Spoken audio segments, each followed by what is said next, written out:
His grace in his goodness towards those who deserve only punishment, and his patience in his goodness towards those who continue to sin over a period of time. How do we view God as good? Not only God is good when everything is going well, but he's good in our trials. He is still worthy of our praise. We must be confident that we serve a God who will work good things out of bad situation. Do you believe that God is good? You must not only sing songs about his goodness, you must get to understand what his being good truly means. The goodness of God is infinitely more wonderful than we will ever be able to comprehend. Great is the goodness of God, that God has stood up for those who fear him. He lavished it on those who come to him for protection, blessings, blessing them before the watching wall.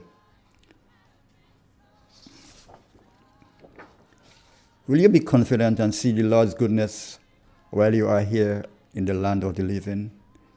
Do you want goodness of God to follow you all the days of your life and to dwell in the house of the Lord forever? Live righteously. Romans 8, verse 28 says, and we know that in all things God works for the good of those who love him, who have called according to his purpose. Dear Heavenly Father, our souls blesses you for your goodness to us. You have indeed showered your goodness and infinite mercy upon us today, and for this we are very grateful. You alone deserve all the praise, the glory, and honor. Praise and adoration to you, Lord, for the unmerited favor, mercy, and kindness. We be forever grateful for your goodness and kindness throughout all our journeys today. You are plenteous in mercy and gracious in goodness. Thank you so much, everlasting Father, for your goodness towards us. For this, we shall be forever grateful. Amen.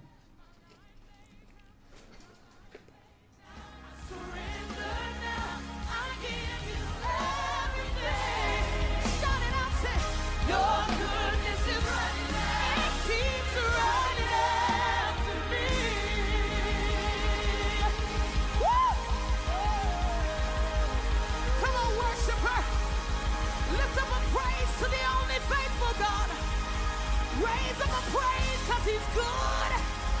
Raise up a shout because he's good. You are good. You are good. You are good. City built to be so low. For one, we size our transformers just for what we need, and we unplug transformers, chargers, and other devices when they're not in use. We also replaced our light bulbs with LED. I even replaced the seal on my refrigerator door to keep the cold air in. How do you know if it is working? We pay attention to the usage history table. Over time, our average usage. Ozone really gets it clean. Get with the Ozone family line of products. Ozone liquid laundry detergent, perfect for your semi or fully automatic washing machines, yet suitable for your hand wash, soft on your hands. Ozone disinfectant cleaner. It's the most powerful disinfectant and cleaner with a long-lasting fresh scent. Tackles every job around the house or office. Ozone detergent powder and ultra soft fabric softener gets your clothes clean with a natural freshness. Keeps your colors bright. Choose from the wonderful scents, soft flower, ocean breeze, and the new aloe vera. Keep your kitchen sparkling clean with the Ozone dishwashing liquid, Ozone sponges, and cleaning cloth. Ozone toilet bowl cleaner removes lime scale and kills germs while giving your toilet a refreshing scent. Ozone really gets it clean. Marketed and distributed by Calico, Frequente St. George's, and are available at shops and supermarkets nationwide. Who wants to save 30%? Everybody. Now more than ever, Flow understands the need to make your dollar stretch. Our new bundles can help you save 30% off your current bill. Plus, get a free speed upgrade on your in-home internet. Simply add your mobile to your current home services account and save 30%. It's easy. Sign up now and save. All on the most reliable fixed and mobile network on island. Visit a Flow store or call us at 1-800-804-2994 for more information. Flow, it only gets better. Terms and conditions apply. Green's Concept introduces the latest innovation in air conditioning technology in Grenada, providing the most energy efficient, environmentally friendly air conditioning units in Grenada. Using a natural refrigerant, all air conditioning unit systems are up to 40% more energy efficient than the current units used in the Grenadian market. Powerful cooling while using less electricity and very inexpensive. That means more money in your pocket. We offer free delivery to all locations of installation and installed by top quality trained professional engineers with over 20 years experience in the business. Contact Green's Concept 417-5460 or 442-1663. Email greensconcept@gmail.com. At Green's Concept, we cool you and the planet. Green's Concepts announces special prices on 18,000 and 24,000 BTU units. You have been saving on power, now save on prices. Call us today.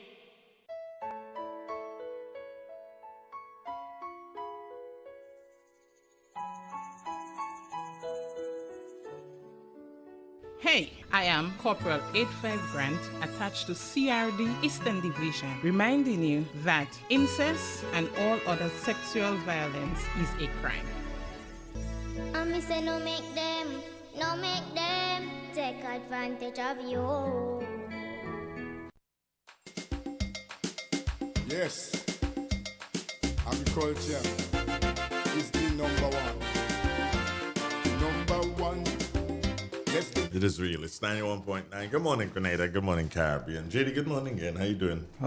Pretty good, yeah. Different vibes this morning, but you're getting on. We're going in England. What different? Everything was different. Yeah, you got to make things, you can't eat one food every day. Who say you could? You could. But you could do if you're in jail and the Guinea rice alone, what you do? Don't eat it? You do it in different ways. You make rice part? Yeah, you could do it. I hear you. Different ways. We've got the Honorable Peter David this morning. We should start with him around about 7:30. Yeah, and we'll continue for as long as. No drumstick this morning. Yeah, well, drums will call when she's ready. That's anytime now, I guess. So what is the solution, Jaydee? What's the problem? The problem is COVID-19. What is the solution? I'm asking myself. Solution? Yeah, what's the solution to the problem? The problem is COVID-19. Some say that no to vaccine. Some say yes to vaccine. And others say no lockdowns. Some say lockdown. Yeah. How do you strike the balance? That's interesting. Because how do you strike the balance? That's because the way this thing is now. Morning, Betty.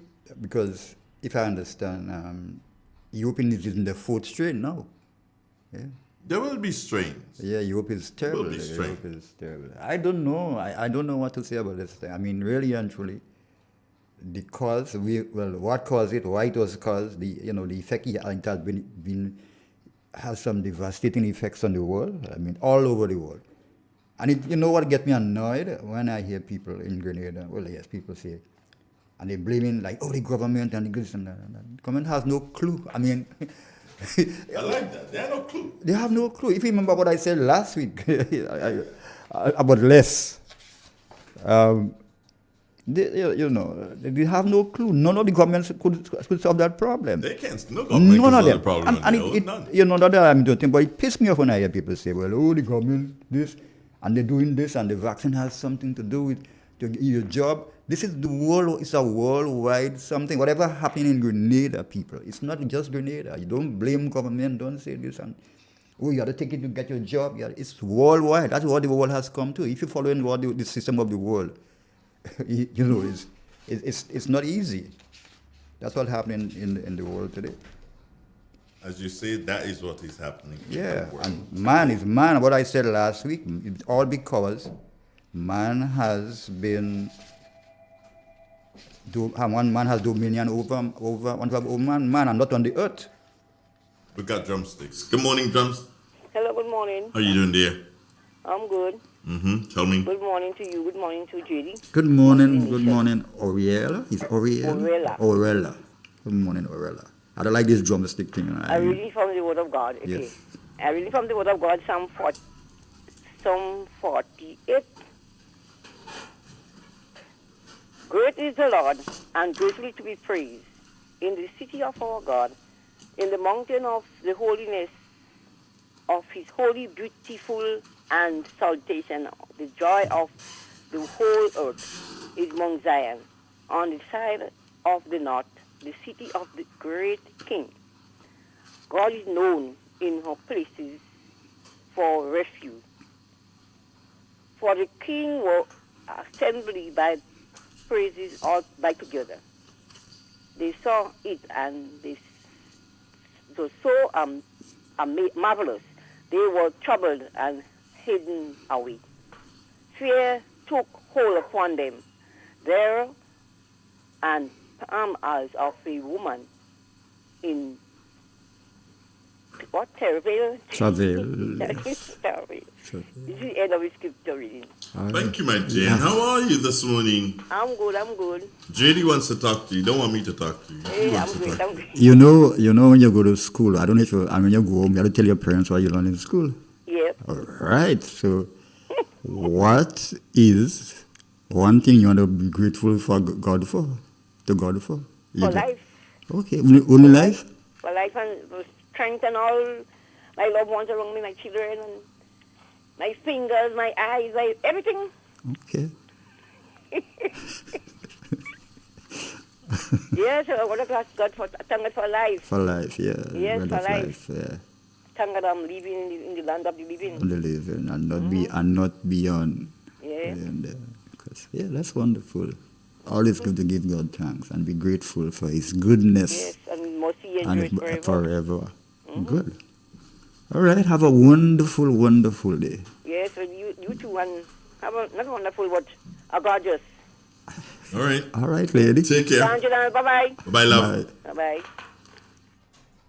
18 minutes after 7 o'clock. And just to remind folks that this morning, remember last week, Thursday, the Honorable Peter David, Parliamentary Representative for the town of St. George and Minister for Agriculture and Labor, he did call in and said that, okay, Andre, you're running your mouth enough on me. Yeah, you're saying everything that you want to say, things that you ain't supposed to say, you're just running your mouth on me. I will be on your program next Thursday for as long as you want. And I tell you what, so I sent him a message this morning, early o'clock, and he responded. Woo, yeah. Trust me, he's gone up in my books, yeah? He's gone up in my books. So he responded, and yes, we're gonna start around about 7:30 with him. So that's a definite go this morning, the Honorable Peter David. All right, so listen up for him. So Jaydee, we are talking, and it was simple.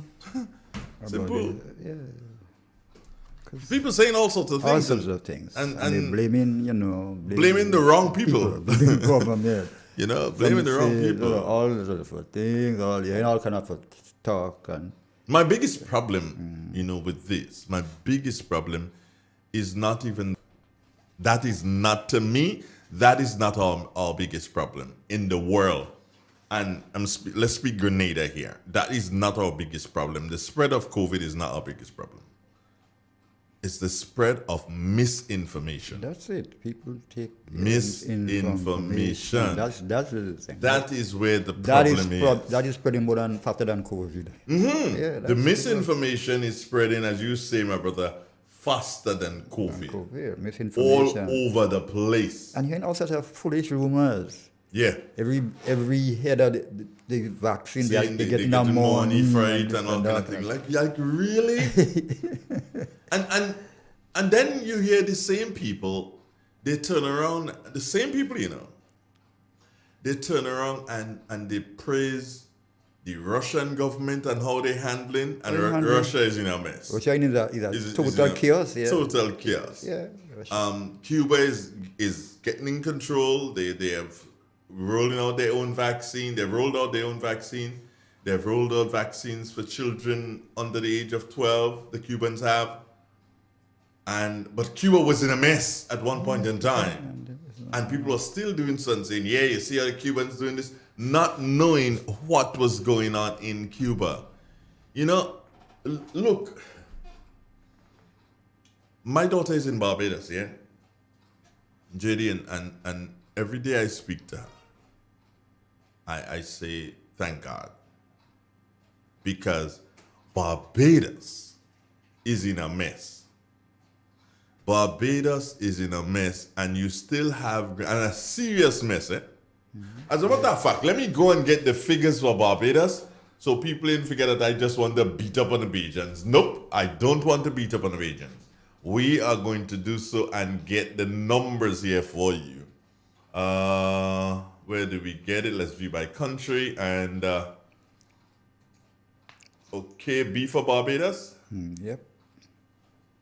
And if it's still, yeah, 187 persons would have died from it. At present, active cases in Barbados. What do you think? Give me a number. What do you think active cases in Barbados is right now? Over 1,000. Yeah, it is. Yeah, but where over 1,000? Where? I don't. Give an idea. 2005. 7,312. Oh, okay. I don't follow. That's active cases in Barbados. 7,000, you know. And then you still, and I'm not here to beat up on any administration, but you still find that there are people saying, look how Barbados handling their thing. They're better than Grenada. Well, tell me, how if they have 7,312, and how many did we have yesterday? Let me do so and quickly check, but I don't think I got one for this morning. But I'm going to quickly check to see. Yesterday, active cases yesterday for us was somewhere in the 80s. Could have been around between 80 and say 83 thereabouts. That would have been our active cases yesterday. Now, doesn't that tell you something? Doesn't that tell you that the citizens of Grenada won, and you have to give the citizens of Grenada the props, because if most weren't following at least some of the protocol, we'd be in a worse state. Yeah, we'd have been in a worse state. Boy, oh boy, oh boy. Yo, thank God for beautiful Grenada, yeah? Seriously. Now you see why I am so very concerned about my daughter, with Barbados having 7,312 cases active. Everybody want to see the weather? Weather coming in a minute. I tell you just now, my brothers, all you go with them computers.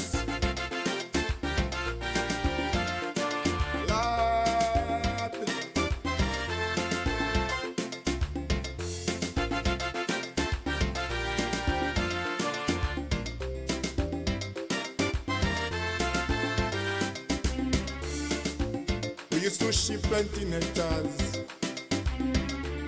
all the way down to Trinidad during the revolution. We used to at the Met Office this morning, with our time now moving to 24 minutes after the 7 o'clock hour, Jason Robertson from the parish of Guave, the town St. John. Good morning, Jason. Good morning to Andre, and good morning to our listeners of Real FM. Let's take a look at the weather for today, Thursday, the 11th day of November, 2021. At Point Hill, it is fair. A gentle breeze is from the east-northeast at 7 miles per hour. The barometric pressure is 1013.8 millibars, which is above normal and rising. The present temperature, 25.7 degrees Celsius. Relative humidity, 84%. Yesterday's maximum temperature was 30.4 degrees Celsius and the minimum last night 25.2 degrees Celsius. Over the past 24 hours, we had 2.3 millimeters of rain. The total for the month so far, 8.3 millimeters. Now for the public forecast of Grenada, Carriacou, PT, Martinique Valley for today and tonight. The weather is expected to be generally fair, becoming partly cloudy at times, with few brief showers mainly during the evening and night. Today's maximum temperature should reach 31 degrees Celsius. Wind should be east-northeasterly to east-southeasterly at 10 to 20 miles per hour. Sea should be slight to moderate with waves 3 to 5 feet in open waters. Tide is currently rising, will be high at 10:32 a.m. and low at 6:32 p.m. Sunset today 5:40, sunrise tomorrow 6:03. To repeat the forecast, the weather is expected to be generally fair, becoming partly cloudy at times with few brief showers, mainly during the evening and night. From the Maurice Bishop International Airport, Jason Robertson reporting. Thank you very much, Jason. Have a pleasant day, my brother. Okay, Mr. All right, good. Jason Robertson at the Maurice Bishop International Airport. And again, I even while Jason was giving us the weather, if you ask me what he said about the weather, I don't know because I'm still thinking the Barbados situation. I'm still thinking that, Jaydee, and that is so, it's 7:26, yeah. All right, I need to get my planting dates off. Yeah, could you do that right now? Because once you have once I start with Peter, that's it. Yeah, you can do that right now. So today being the 11th, there's nothing for today. According to the McDonald Almanac, the 12th and the 13th, they say it's good for above. And that's it. There's nothing they have for below, McDonald Almanac. According to the Farmers Almanac, this says the 12th and the 13th, good for vine crops, which is underground, and it's favorable for above the ground crops. The 14th and the 15th, poorly growth and yield very little, so you're trying not to avoid the planting on the 14th and the 15th. The 16th and the 18th, it says fine for planting beans above the ground crops. Yeah, so 12 and 13, you could do some planting, and then 16th and 18th, some planting. Yeah, good, that's it. That's it? Yeah. Well, you're planting this month out. But you had you're planting this 2 days, yeah. And then the weather not nice. I mean, I say that we're not getting much rain up here. I don't know for the other part of the island, but up here it's pretty dry, yeah. Up here it's pretty dry. So I was hoping that by now we'll be getting some rain, some good more rainfall, but it doesn't seem so. You think we'll get some more? I'm hoping, I'm not, because earlier on we had a good year. I mean, earlier on we had a very good year. We couldn't complain. So I was wondering what would happen down in October, when October brings quite a number of rain. October, November, you get some fairly good rains.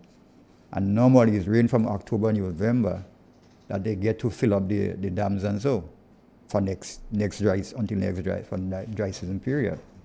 So I don't know how much, what's the intake now with Nawasa.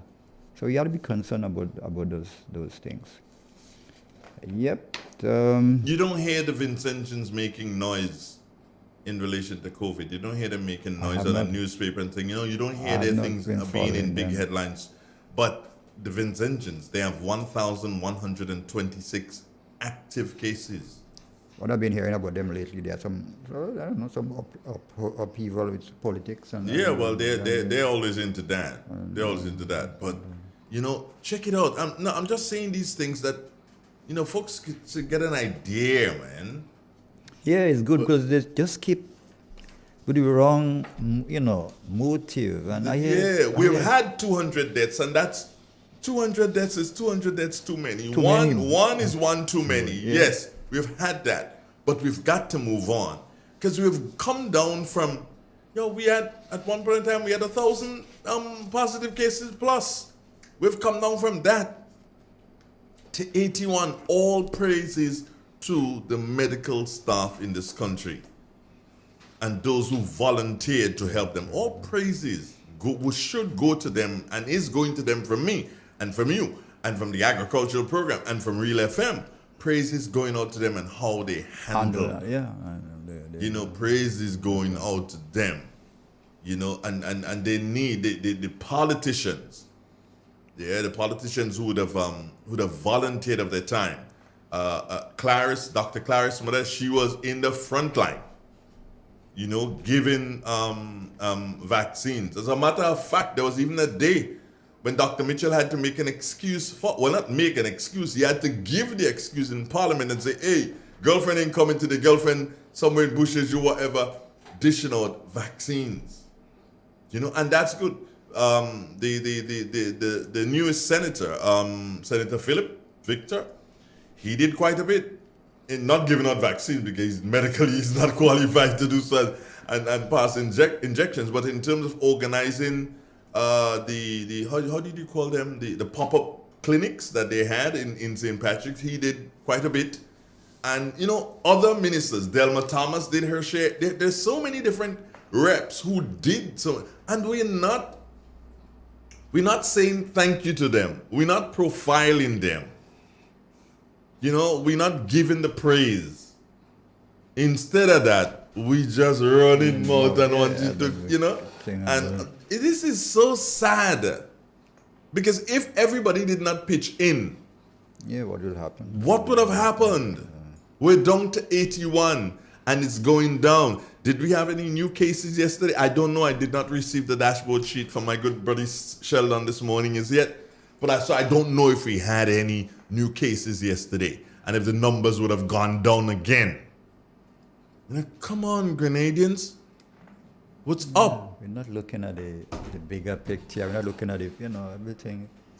We're too scandalous, man. And political, and this is not, We're just too scandalous. Kind of thing, and there's something in this. Why you have to take vaccine to get your job? Why you have to do this? Why you have to do that? If that's what is, that's what is done. That's the world we live in. You have a choice. Either you will, then you don't work. I have a choice, and the choice is whether or not I continue this conversation. Or I try to find my good friend Peter David.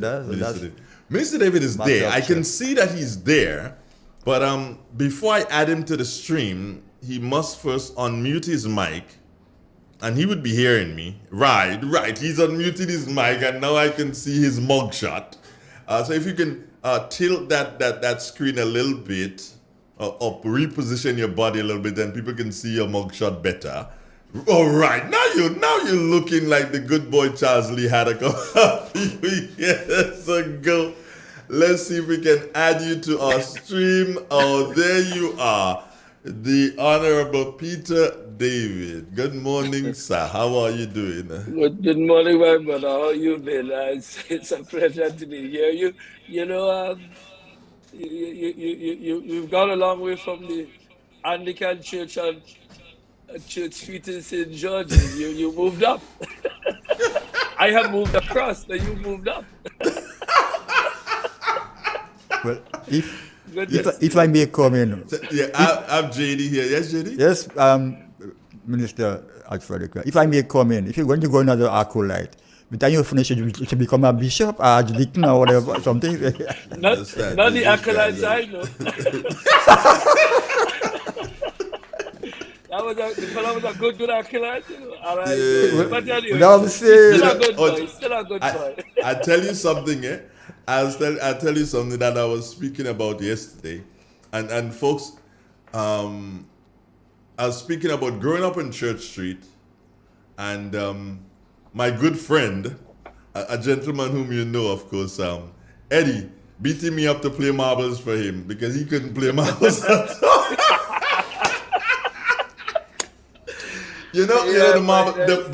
The marble pitch was right in front of the garage door. Right, by the school there. Yeah. So I was talking about old Heinz school and all that. Those were good days, boy. But those were excellent days. Excellent days, man. I was always very grateful for having grown up in that way with playing marbles and doing all the things. It was wonderful. Anyway, we're here to talk agriculture. How are you doing, though? Let me find out how you doing, Minister. Good, good. I tell people that I have found agriculture to be, at least being the minister, to be really rejuvenating for me because there are so many areas it is so important. The farmers are so passionate. For me, it has been a wonderful experience. I have met farmers throughout the country. In fact, just this morning, I was speaking to one in Birch Grove, on the way here this morning, on the way down to St. George's this morning. So but I commute sometimes. I spend time all over the country. So it's for Yeah, me. no. It's for me a wonderful experience. Of course, there are challenges, and I think the biggest challenge is to convince all of society the importance of agriculture. Many years ago when we made the pivot to tourism, there was this mantra that tourism is everybody's business, and I think it was an attempt to get people in tune with the new tourism industry, because remember we were traditionally agriculture and we moved to tourism. I think now we have to pivot back as an entire society, not just farmers, not just nutmeg farmers, cocoa farmers, but the business persons, the tourism industry. All of our society must come to recognize the importance of the sector. And as I say to people every day, COVID, if anything taught us a lesson, I heard you speaking a while ago about COVID and the negativities in COVID. Well, one of the positive things coming out of COVID is the recognition that we have to have food security and the issue of livelihoods in the communities out of agriculture. So for me, that energy coming out of the COVID experience has been positive in that sense. Of course, we lament and regret the deaths and mourn the deaths of the 200 persons who died, but certainly as a society, I always said that, if you have a family with 5 people, one study engineering, the other one study medicine, one study to become a nurse or a doctor, whatever, and then the one becoming the farmer is not the one that is looked up on. We have to change that mindset.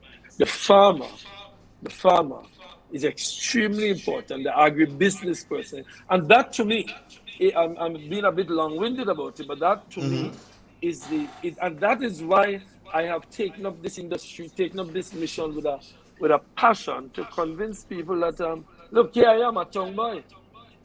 I mean, you are a tongue boy too, but I mean, you have something about your truth. But a tongue boy, empty tongue, but seeing the need for agriculture and seeing the importance of agriculture and seeing the fact that without that, our society going anywhere. So we have a lot of initiatives. I hope we discuss many of them this morning. A lot of the initiatives taking place, and hopefully in a couple of years we will see the results. Of course, I remember back in Revolution we used to say that the nutmeg farmers are the most patient farmers. You have to wait years to see a product. That is what the society will start building, and that is what we are trying to do. We're down to the 11th month of the year. And I remember you dubbing the year 2021 as a year of organization and production in relation to agriculture. Where did you get with that? Absolutely. No, extremely important. We believe, for example, there's this thing that we should get more money in agriculture. As if getting more money in and of itself is going to lead to something. You could have as much money as you want if you're not properly organized to spend it, not organized to use it properly. You'll find yourself in difficulty. And I found that in the ministry there were many things we had to do. So we have appointed a new chief agricultural officer. We have set up some systems within the ministry. We have had interactions with many of the international agencies. UNDP is in St. George, is in Grenada now. We have had contacts with countries far and wide to help us. We have organized our propagating stations, some of which we'll discuss. But yes, we have better organized, and I think we're in the process. It's a process. We've better organized and in the process of ensuring that organizationally we are able to absorb the monies and place them into productive areas. With respect to production, if you look at the numbers, we have increased production. We have Grambra Estate actually on the production now. We are in this Bellevue Estate doing very well. Again, with Ivan Bola and others out there trying to get production up in the Montreux Estate, Bellevue Estate. We are working with the investor who was there to do both production and agro-processing. So I think on both counts, we have focused on organization within the ministry, organization within the subsectors in the ministry, and that has led to more efficiency and also led to more to increased production. We hope that increased production will trickle down into the farmers by the support that we have as a result of the organization we'll be giving to the farmers. You spoke fleetingly there of the support given to Grambra Estate. And when that announcement was made, Minister, I can tell you quite a number of persons in St. Patrick got a little bit irate with you because nothing was said about the Mount Rule Estate. And if I had spoken about Mount Rule, the people in St. Andrew would have gotten irate. Both of them are being done. It is just a matter of starting where we can.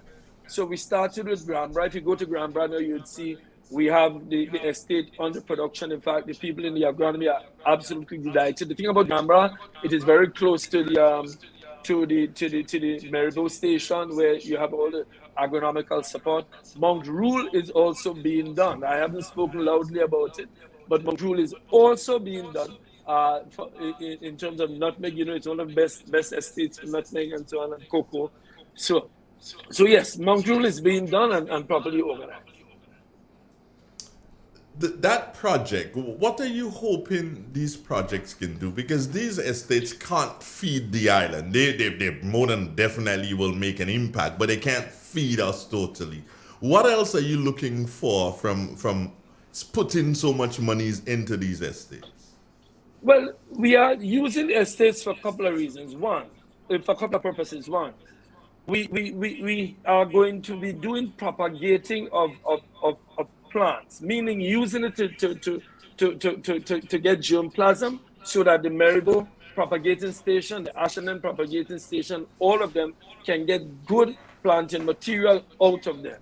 We are also going to be using these estates in order to show farmers how production can be done better. One of the problems we have, Andre, is lack of proper research in Grenada, research into new products.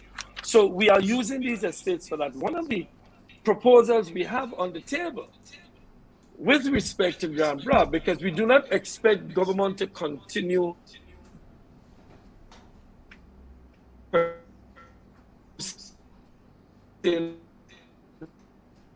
as a private sector in order to show farmers production. So for example, we have a proposal on the table right now to allow a private sector person to assist us in producing new crops. Many farmers and many Grenadians may not be aware that the access we have to the U.S. market, the only country to have that access to the U.S. market for soursop fruit, that also extends to sugar apple, lychees, yellow star apples, langster. There's a whole group of products, of fruits that we can get into the U.S. market.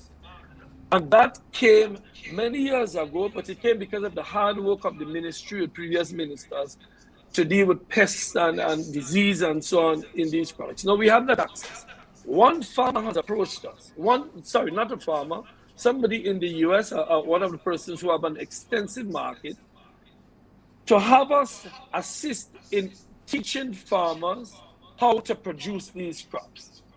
Now, these crops that we're speaking of, leeches, have the price in the U.S. market is excellent, just as soursop is.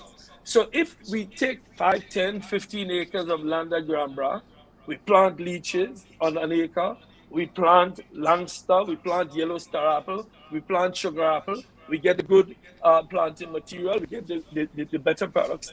That now will be distributed into the farming sector to allow farmers to produce these things, to grow more, so that we can access the U.S. market. There's already market. Let me tell you this. We're the only country who can do that. Why don't we take advantage of it? Let me tell you this, Minister. It's one of the occasions I have with a minister to say, you don't lie. And I'll tell you why I say it's because the gentleman spoke to me You know he's from Right. St. Patrick. You know he's from St. Patrick, right? Yeah. We just wouldn't call his Yes. name. But he Yeah. spoke to Absolutely. me and he said to me, Andre, there are at least 5 to 7 crops that we do not even grow in Grenada, which can grow in Grenada, and we are the only country in the world. Grenada is the only one in the world who can export these crops in its raw state to the US. And so I said to him, aren't you going to speak to Minister David? He said, Andre, 2 days ago I spoke to the minister about it, so we'll be working on it. So you don't lie. Yeah, and we received, thank you for that. We received the proposal a couple of days ago. So now here's what Right. we'll do at Grambra. We will put aside, we're working on the proposal. Hopefully it works out. We're going to grow some of it to show the farmers, invite the farmers, show how it's grown. Because you see, some people have a view that farming is just dig a hole, put something and it grows. There's a lot of scientific methods to get better production, to get the kind of crops that you want, to be able to get the maximum out of our soil. So Grambra Estate, Bellevue Estate, Mount Rule Estate are not only will be producing for the export or internal market, but we will be using it as a model, as a research center for these new products. Andre, we continue to do banana, cocoa, nutmeg. We're hearing that from each other, and I have no difficulty. We have to continue with nutmeg. I have no difficulty with nutmeg. We have to continue with cocoa. I have no difficulty with that. But there are other products that can earn as much or even more money that we have the capacity to produce in Grenada, that we are not doing it because we are not doing it using modern technologies. In addition to that, we are speaking to the Indian government at the moment. In fact, as we speak, our newly appointed Chief Agricultural Officer, Trevor Thompson, is in Glasgow. He's in Glasgow and he has met with the Indians, and we are working with the Indians in order to develop a research facility at Maribor. You see, my vision, I'm sorry for being passionate, my vision is that Maribor should become the hub, the headquarters, the center of agriculture in Grenada.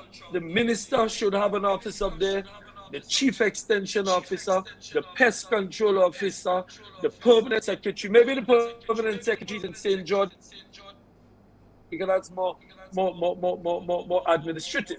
But the point is, the hub of the agricultural sector, the food basket, should be the place where agriculture is organized. So we are working on a proposal to have Maribor become the center of activity, the buzz of activity for research, pest control, agronomy, extension. All of these things would be centered in Maribor, and we are discussing that now with the Indians, and we are discussing it with other international donor agencies. In fact, as we speak, the UNDP, the United Nations Development Program, they are going to Las Vegas and they are going to Maribor this morning in order to help us develop the concept and to get funding. At Maribor, you have the amount of land there to do all these things? At Maribor, yes, we have sufficient land. We've looked at it. We may require some more land. Remember, we have the Boulong station close by.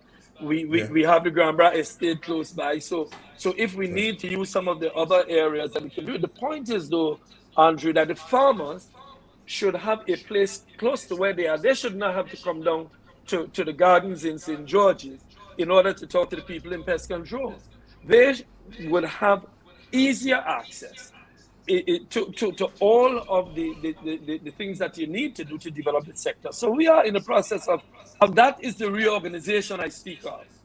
And I do believe that if we get the reorganization done, we should be able to get agriculture to have a takeoff in the sector. I believe there is enough support both at the policy level and at the level of the farming and agri-sector community. I believe that farm agriculture now has the wind behind it in order to get us the kind of resources we need. I am using my foreign policy experience, my foreign affairs experience, to try to plug into some resources. We are speaking I spoke to a gentleman in Lagos yesterday. Nigeria is a oil producing country. There's a fertilizer that comes out of a byproduct of petroleum called urea. We are trying to get some from them. Venezuela has urea. So, Andrew, sorry again for going on and on, but those are some of the issues we are dealing with. But when you go on and on like that, Minister, then I ask the question that jumps at me. You have so much information, and yes, the public relations department at your ministry is probably one of the best functioning ones at present. But we still realize that by your utterances, there is a lot being done in agriculture that we don't know that we don't know. How are we going to deal with that? Yeah, it's funny this morning, Andrew, because as I was preparing for the program, I realized that UNDP is going to La Sagesse and they're going to Maribor, and we did not even inform our PR. So you're absolutely correct that we need to do more to get information out there, and we are going to do so by engaging with people like you. I think they've done some engagements with you, but there's a whole lot of work that needs to be done for PR, and I agree. I take absolute responsibility for not sufficient PR. I mean, at the moment, Andre, in Ashandet, we are doing $173,000 worth of renovation. That is actually happening as we speak. As we speak, a soil sterilizer valued at over $200,000, the whole building of the structure and the fertilizer, soil fertilizer machinery itself, which is going to create clean and good fertilizer free of pesticides and diseases, is being installed in Maribor. As we speak, the two big greenhouses, in order to start the propagation of citrus, to install the fans and install all of the electrical works for the greenhouses, is being done. At Maran, we're doing the back wall. In Maribor, we're doing all the offices for the workers. I found that the offices for the workers and the toilets were not in good condition. We have to treat our workers well. That is being done to the tune. All of this work is more than $500,000 being done in order to upgrade the propagating stations, create a better environment for this in Ashan, then fix Maran to do its propagating. All of that is being done. But unfortunately, that is how we operate, maybe not positively saying that, but certainly we need to get the word out there. But yes, a lot is happening in agriculture, and people can just visit the stations and see for themselves. A guy by the name of Depo just said that he has completed his diploma, his Mary Jane diploma, and he's just standing by because he needs a job as a supervisor. I thought it was a Mary Kay. No, he said Mary Jane. Mary Jane. Thought he said Mary Kay. No, Mary Jane. Tell Depo just come home. We have work for him. These guys in the dance needs to come home. Tell him he should follow his friend Miguel and all of them and just come to Grenada. I have a job for him. Yeah, he wants a supervisory job. Yes, we can get that. Depo, come home. If he wants my job, I give him. Just come home. Now, Minister, the nutmeg situation is not a good situation at present. Nutmeg having to almost every time you turn, nutmeg having to have conversations with government because they can't seem to manage the monies, and that is what I feel. That's how I feel about it. Also, you have the situation about the ordinance, which Minister Bowler, when he was Minister of Agriculture, promised me that was being done by an agency that was brought in from the Caribbean, somewhere in the Caribbean, to deal with that. However, the nutmeg, it is one of our best items of agriculture that we need to keep up there, but it just seems to be failing all the time. What's going on? What are you doing? Well, first of all, let me tell you this: that the nutmeg sector is an extremely important sector, and I wouldn't agree with you that the sector is failing or that the things are failing. I think the nutmeg, if you look at the the prices they're earning now is doing well. Production is up. We're in the process. I have extensive discussions with a senator who works in the GCN in order to improve access to nutmeg fields. A lot of the fields went down as a result of Hurricane Ivan. And in fact, just yesterday, I was talking to one of the developers who was doing construction in Grenada to give us some tractors and so on to clear some of the access roads to some of these nutmeg and cocoa fields that are under production. I was told by one nutmeg farmer that if we could just do that, we can increase nutmeg production by about 20%. So I am not painting, I will not agree to paint a gloomy picture. The issue of the sector, nor of those who are involved in the sector. Of course, with respect to GCNA and GCA, we are having talks about merging. I think the question again of efficiency and organization, I think everybody would agree that it is best that we bring GCA and GCNA, we have a merger. I think in principle, from what my discussions have led me to believe, both GCA and GCNA have agreed in principle that merger is a good thing. The question is, how do we get there? And is there a will? I believe that among the majority of people within the entities, there is a will, but of course, there's always sometimes a resistance to change. Cabinet approved last week the formation of the merger committee, which involves GCNA, GCA, government, and a chairman who does not come from either of the two entities. Therefore, I am optimistic that we will get merger done. I agree with you. Every time the talk is in the public is about GCA and GCNA and government having issues. But behind the scenes, there's a lot of cooperation. Government has done a lot to support GCNA and GCA, and GCNA and GCA over the years have done a lot to support the industry. So I do not believe that it is all doom and gloom. What I do believe is that we need to make an extra push in order to get the merger done. Because the fact is that with the merger of the two entities, there will be more efficiencies. There will be more of streamlining of work. Rather than paying two managers, you pay one. Rather than paying two accountants, you pay one. Therefore, there is more money left for the sector. And that is what government's interest is. How do we benefit the nutmeg and cocoa farmers? Not the board and not anybody else, but the farmers who produce. And that is my intention in talking with GCA and GCA. So I am optimistic, Andre. I know that over the years that there has been a lot of pessimism. There's been a lot of water under the bridge. But I think in the upcoming period, with a new merger committee in place, I want to say to all the farmers, cocoa and nutmeg, I want to say that all of the board, that we are going to come to the table in a way that takes the industry where it has to go. And I hope that all of the issues that may have troubled the waters over the last couple of years, we can settle them down smoothly and take this plane safely to land with the merger of GCA and GCA.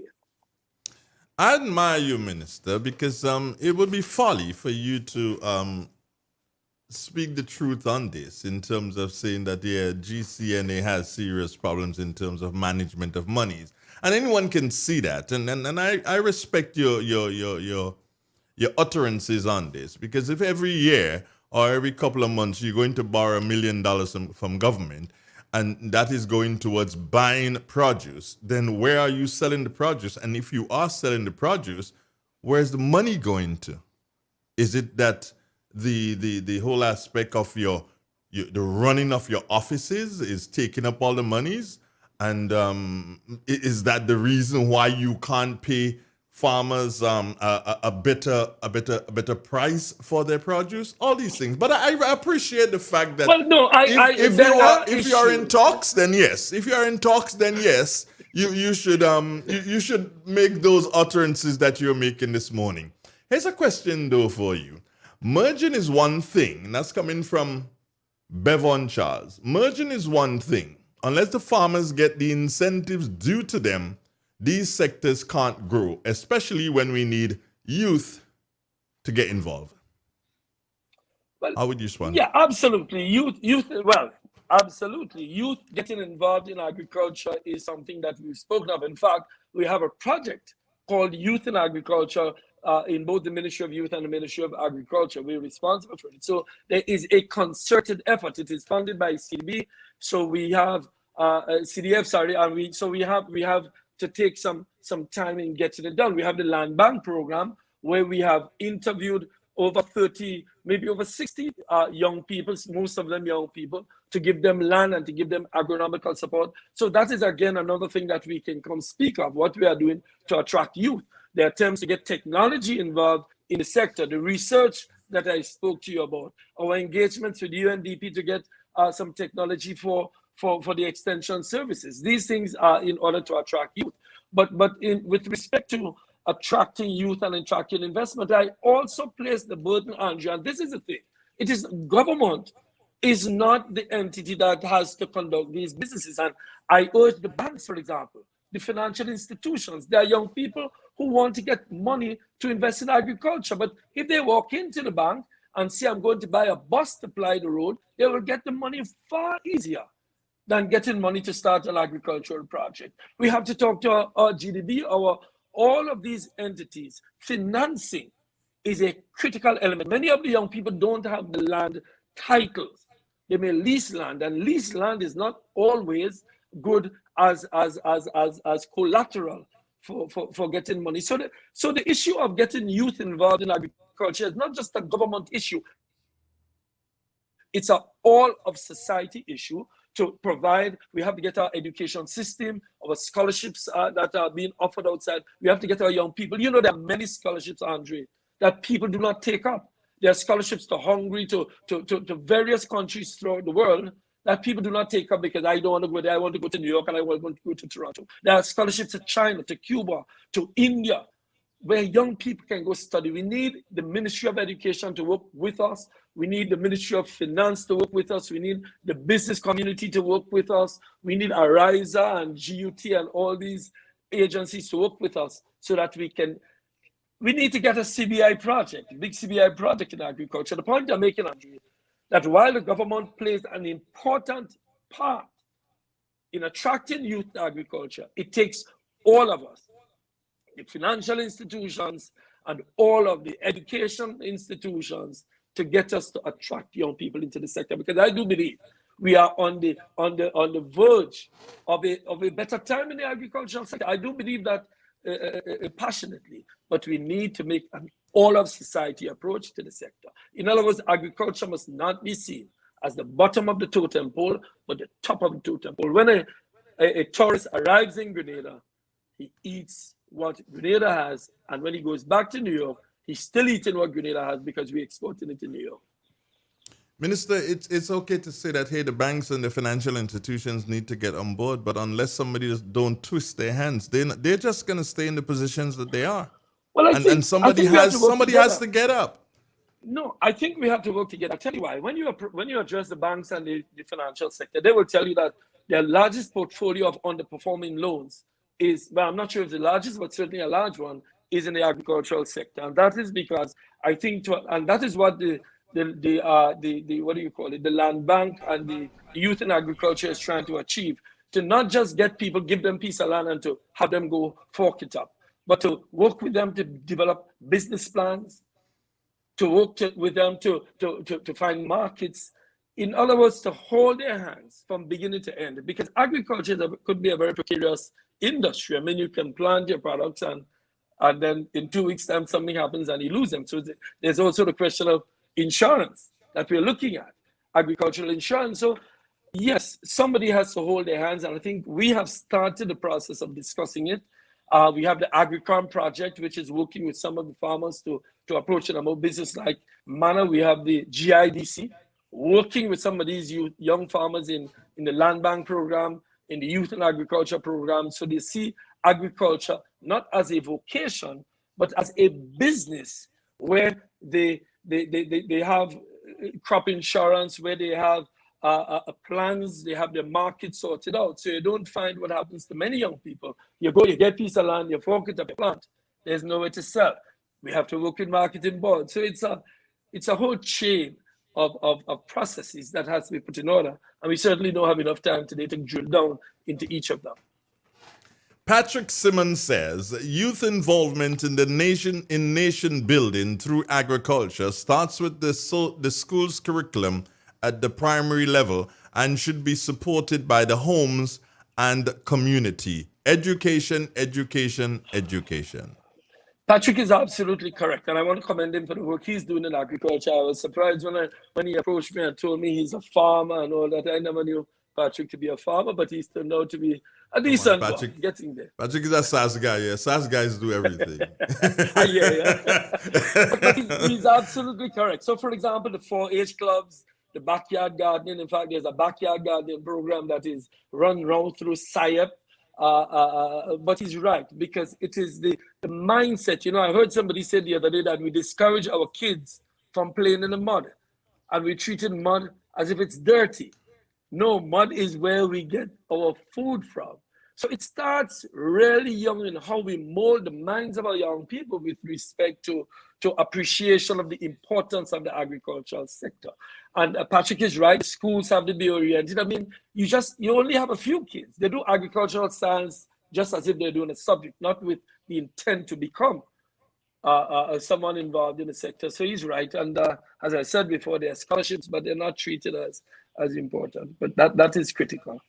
Minister, you just spoke of SIAP, and I'm very disappointed in SIAP because ever since they left St. Patrick, because when they left St. Patrick, they would have left as MAREP, and now they've turned into SIAP.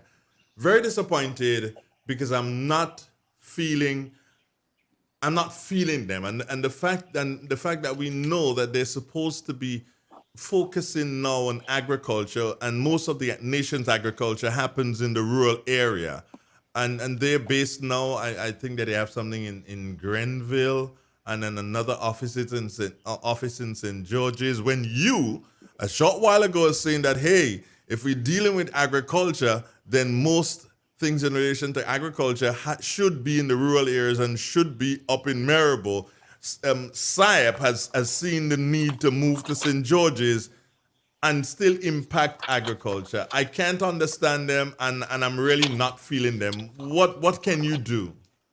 Well, I have had discussions with SIAP. SIAP is run not out of the Ministry of Agriculture. It's actually run out of the Ministry of Finance.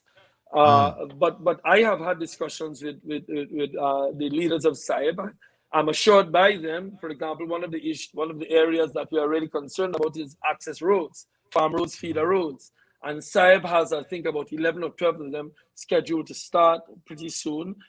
There have been some delays. There have been some issues with respect to capacity and to technical and administrative capacity. But I think they've sorted it out. And I think they're on a better track now. I mean, you would have to invite them. Maybe what you should do is invite them to come on your program next week to discuss. Tired of doing that.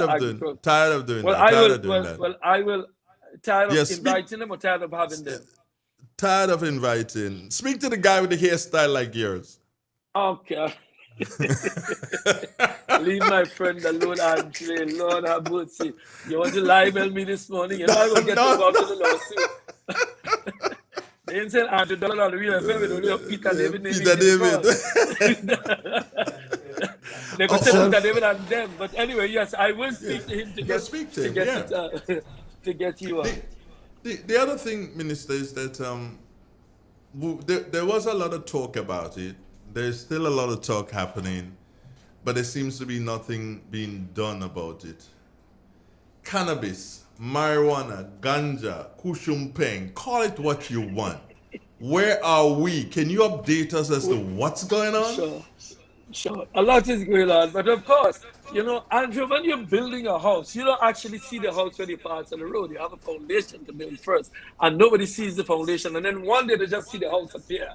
So yes, foundational work has been done. We've had the draft legislation is in place. It's as I say publicly, the first step in this, and the step that the government is contemplating, is decriminalization of a small quantity of cannabis and allowing the Rastafarian community to use it in their tabernacle as a sacrament and that comes as a result of freedom of religion, etc., etc. That has been done, Andre, in all of the islands in the Caribbean, from Jamaica in the north to Trinidad in the south. So what we are doing is not novel, it's not new, and it's not untested. It has been tested. So our first approach on this is to decriminalize or to recommend decriminalization. We've had discussions with several of the churches. There are more churches that we need to have discussion with. We've had discussions with the Rastafarian community. We've had feedback from many persons on this. But what we have decided to do, Andre, is to bring it to Parliament for first reading. Let me be clear. Bring it, it's already passed through the Cabinet. It is going to go to Parliament for first reading. It's going to be what we call laid in Parliament. Following laying in Parliament on the decriminalization of the small quantities, that is going to invite a whole lot of discussions. It's going to invite discussion from people who may say, don't do anything, to people who may say, don't just decriminalize, let's legalize. There will be a whole lot of discussion taking place. And then following that, we will bring it, when we are convinced of where the society wants to go, then we'll bring it for second reading. It may take about a month to do that. But the first reading and laying in Parliament should happen very, very soon. Certainly by this month or next month, that will be laid in Parliament, maybe at the next parliamentary sitting. What I have seen, I've seen polls done by the Caribbean Commission on marijuana. We've seen the discussions, the consultations held by the Commission. There is wide acceptance that decriminalization should be done. And the reason for that is that there are many young people who are in schools, who are at university, who have good jobs, who are found with a small quantity of cannabis. And because of that, the criminalization of that small quantity, they lose their careers, they lose the opportunities to study, they lose the opportunity to travel to the United States or to Canada or to Britain. As a result of that, I am advocating that we decriminalize that amount, and but we are going to put it out there on first reading and let us get the feedback. I do not believe that there is going to be a negative response, but that is going to come after the first reading is laid in Parliament, either sometime this month or next month. But it's already come through Cabinet. But Minister, when we do that, who will grow it? Who's going to produce it? That is one of the anomalies. You know, it is, I asked the same question of the Caribbean Commission. I asked the question of the Prime Minister of Dominica, the Prime Minister of Antigua. I asked that question in my study on it. And that is why you're allowing a couple of trees to be grown by the person. One person, the legislation also contemplates that if you wish, Andre, you seem to be an advocate, if you wish, then you can grow a tree in your house and pick your leaf and do your thing. Oh, I see. I have your friend BJ here with me. I'm not able to bring him up on camera, but just to let you know that BJ is here, and he's hearing that, and he's smiling because I guess he's getting ready to do his stand. Oh, BJ, good morning, my brother. You know, BJ is one of the premier Southern farmers, and I'm sure he'll be delighted to know that we're trying to bring in the leeches and the other things so that he can expand his market. BJ, don't get optimistic on the planting of the fields of marijuana yet, but certainly a small ounce is what this legislation proposes. BJ, aren't you going to say good morning to your brother? He's there, you know. Aren't you going to say good morning to him? That is a given, Andrew. Why can't you show DJ? Is he not properly at hand? No, he is. It's just that my limitations in relation to cameras. So I can't pull him up. Yeah, that's my limitation in relation to cameras there. But here's a comment I'd like to read for me that came into my personal WhatsApp.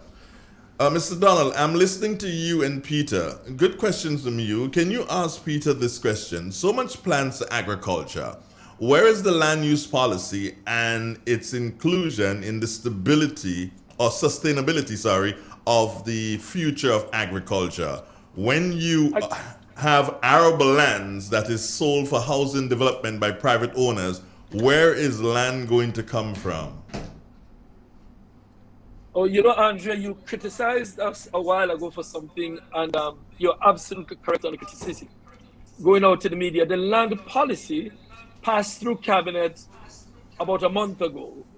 Some people call it the land use, we call it the land policy, because it not only addresses the question of use, it addresses the question of management of our land. And the person asking the question is absolutely correct. That's critical. So we have the land use policy is going to be laid in Parliament sometime in the next couple of weeks, but it has been completed, land policy. We have to put in place now the legislative framework in order to ensure that it is implemented.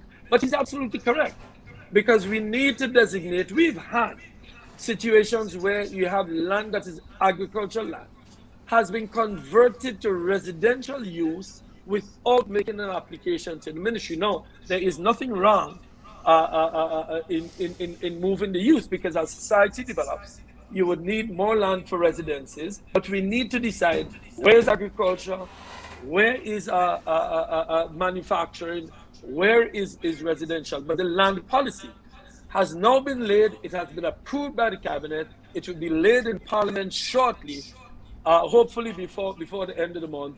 And in the meantime, we are working with the FAO to get the legislative framework so that not only do we have a land use policy, but we have a land use legal framework that ensures that people abide. It also has to look at national parks.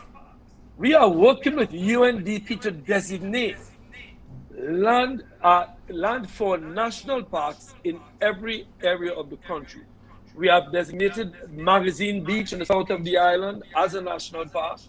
We are looking for lands in the north, in the east, in the west. The reason why is because as demand increases for housing, demand increases for tourism projects, we need to preserve a portion of the land so that on Sunday afternoons, on mornings, people can go to the park, walk through the park, listen to the birds, meditate, relax, bring the kids around. And that is why we are working with UNDP to appoint somebody from UNDP as a national parks coordinator to work through forestry to get that done. But yes, the land policy, which includes land use, has now been thing. But Andre, you're right. We didn't blow our trumpets about it, but I guess I'll have to start with my trumpet a little more. You need to. And that question, that last question, did come from your. That came from your comrade Claudette Pitt. Claudette, yes. Wonderful lady. Claudette has done a lot of work. I know she's doing a lot of work in the north of the island. And Claudette, keep up the good work. And any advice you have for me, don't give Andre all, because you go on the radio and say, this is the idea. You call me and give me your idea. Andre, don't just tell your idea. Here's your boy Depo again, and Depo is saying, Mr. David, the U.S. needs truck drivers, and as the Sahara needs rain. Can you and your colleagues push to have some of our truckers employed on a temporary basis, somewhat as the picking of apples program? Are you aware of the need for... he's speaking to me now in my capacity as Minister of Labour. Certainly, if the agricultural program out of Canada and the US and so on, it's organized in Canada and the US, and then they request. Certainly, if there's a request from truckers in the US, it's a decent idea. They're one of your better ideas. Maybe we can engage with companies in the US to seek visas for truck drivers in the Caribbean to go to the US to work. It's actually, as I think about it, it's a great idea. But there must be coordination between the trucking companies in the US who have the shortages, just as the farms in Canada and so on ask for farmers from Grenada to go up on a seasonal basis. But Depo, maybe we can continue that discussion, and you can serve as our liaison officer for truckers in the north. But we'll talk about it. It's actually a good idea. Here's one, I'm going to read this for you. It comes from someone who's involved in the sauce-up trade. In 2019, the sauce-up trade brought in an estimated 10.3 million in foreign exchange currency, making it the third largest agricultural export produce. In 2020, because of all the issues with the pandemic, it dropped to 2.9 million, making it one of the hardest hit agricultural export commodities.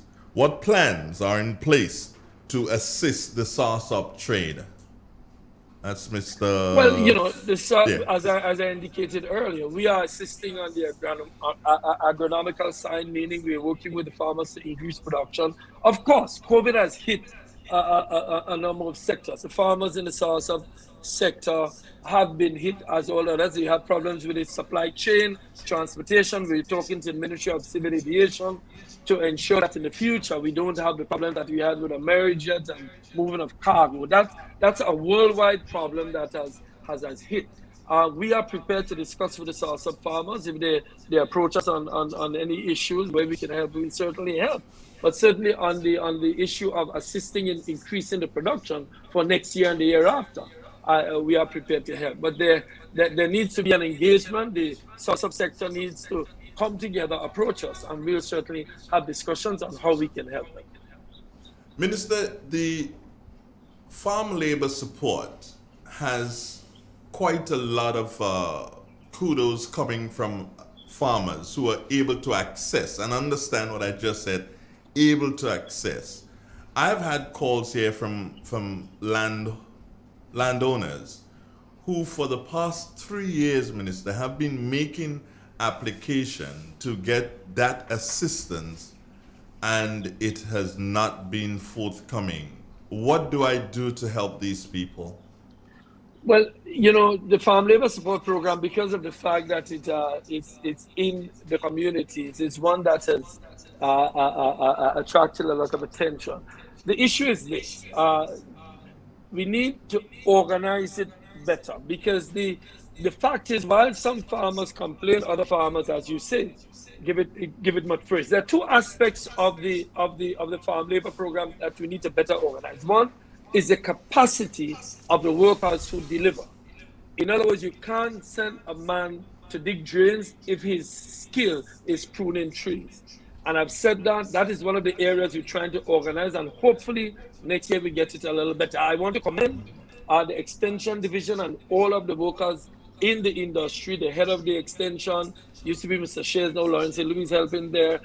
She's leading the charge on that. They have done a lot to upgrade it. Of course, in the context of COVID, it was impacted. We had to stop, start, we had the protocols and all of that. So it did cause some challenges. Now, the other issue is giving to farmers and ensuring that it's properly used. Because one of the constant complaints is that sometimes we give the support to some farmers and we go back 2 years after and we find the land going back under bush again. So the farmers have to give a commitment to continue to produce, or else we will be wasting the resources on clearing land that is not being produced. So if there are farmers who have been applying and bona fide farmers who need to get work done, Andre, they can contact the ministry, contact me. Most people know how to contact me. I'll see what can be done. But I know we've been having these challenges, and then the challenge of resources.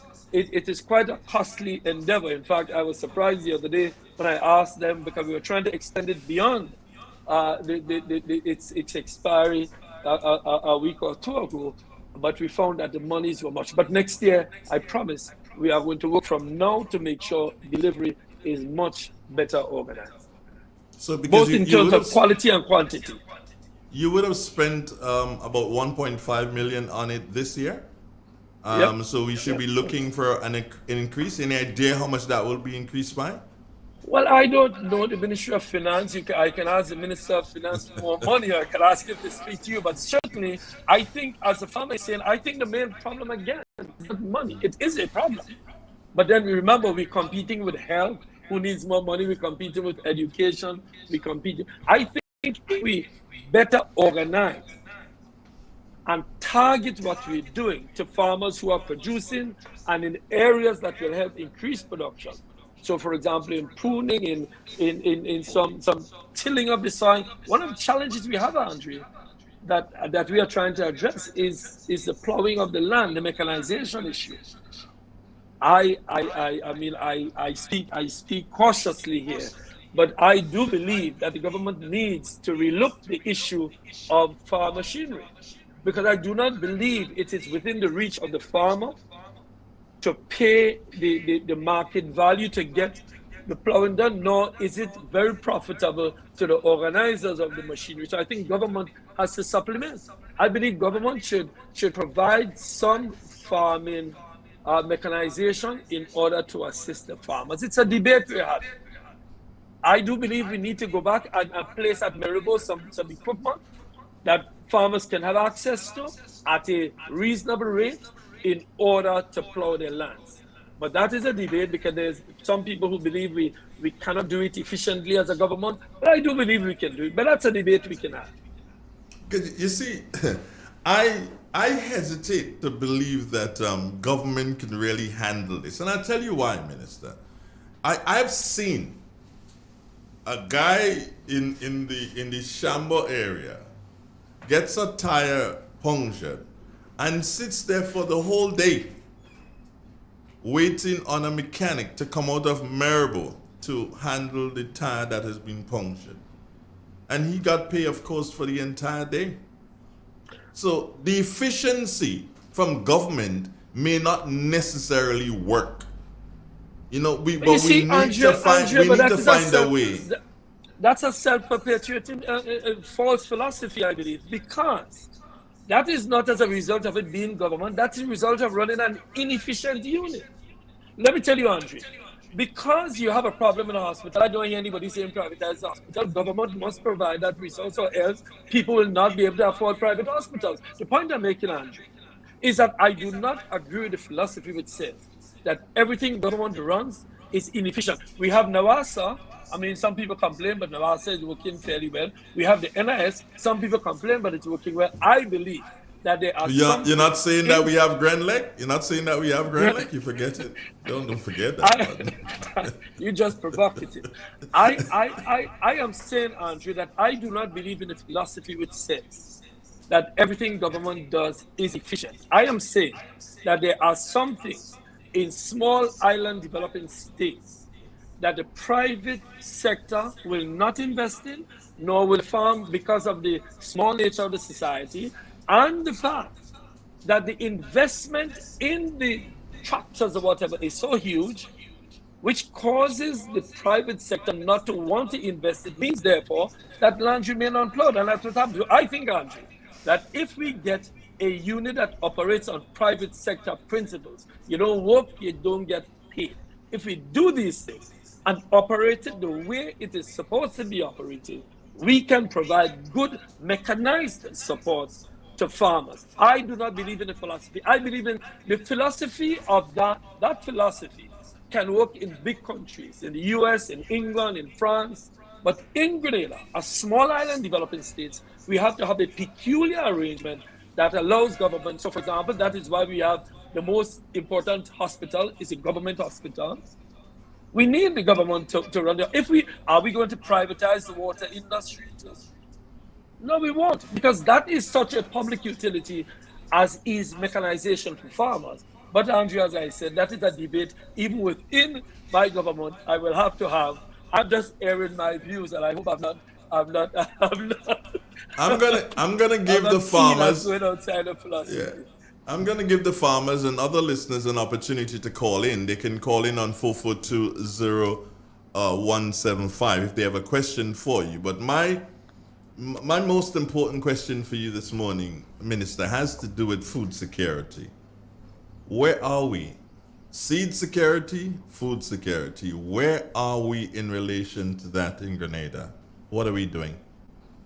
Andrew, we have set up systems to ensure increased production. Food security is talking about increased production. All of what we're speaking here this morning is about that. But we've additionally just passed in cabinet the parliamentary front against hunger, which causes us to bring together a parliamentary process to assist in ensuring that the people of the country are fed, that there's food available. For example, in St. Vincent, they have an arrangement where they've identified the persons in the country who are insecure with respect to food and hunger and all of that. So we are working with Parliament to do that. But certainly, all of what we're doing here is to increase production to ensure that if we end up in another COVID, we can feed our population. Because while we're looking at the export market, we are also looking at the internal market in all of what we do. And hopefully in the new year, with that parliamentary front against hunger coming into effect, we'll be able to do more in that regard. Minister, you spoke about the media, and I have something that I said yesterday, which I believe can work for you and for your ministries and maybe other ministries also. And it has to do with information that is given out at press conferences, especially.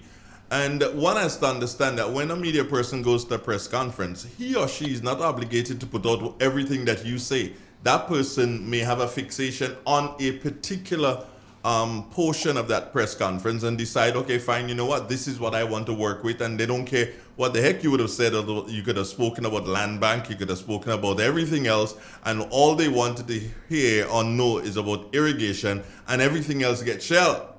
However, the ministry with the PR departments, while yes, GIS will put out a story or two here or there, but it's the same thing. They will fixate on a particular thing that they believe is important and not something that you really want to push.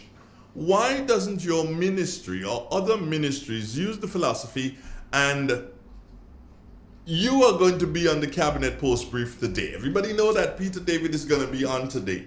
Peter David knows exactly what he's going to be saying. He knows all the big things that he wants to push. Why doesn't he give that to his people and say, okay, fine, here are a couple of clips, and this is what I'll be saying. As soon as I would have said it, you send it out. Let's use social media, let's use, everything available and work it in that way so that what I want to get out, what the ministry needs the people to know, that is what they know and not what the media per se, quote unquote, wants them to know. Why aren't you guys doing that? Absolutely. I mean, you're speaking, but I'm an old PR man myself. Yes, of course. I'll remind Josephine that you said that. Maguire. old RFG comrades. Yes. No, you're absolutely correct, Andre. And it has to do with the sophistication of media. Media, to some people, is just taking everything and pelt it out there and hope something sticks. And that is a philosophy that leads to people not zeroing in on what you think is the most important part of the message. You're absolutely correct. So I can speak for an hour this morning, and people may only take away one or two things, whereas if I chop it up in pieces and send it out, they hear what I want them to hear, not what they want me to speak of. And that is a matter of, I have said at every opportunity that media is not, it's a science. Media is not an art where you just it's not just dissemination of information. It's dissemination of information with the intent to convince in a particular direction. That is what government PR is. And that is what you're speaking of. If my intent is to convince, if my intent is just to give information outside there, that's a different intention. So I agree with you. Both intentions should be satisfied. One, where I just give all the information, you pick up what you want. But if I really want you to hear me say that I have done the land policy, then I should be prepared to do PR on the issue of land policy. And I guess it's lack of sophistication. Maybe you can offer your services. No. I'm not. I am not good enough to do that, Minister. There are others who are better than me. You're among the best. You and some of your colleagues that I know well. that guy's name shall not be mentioned. Never. Persona non grata.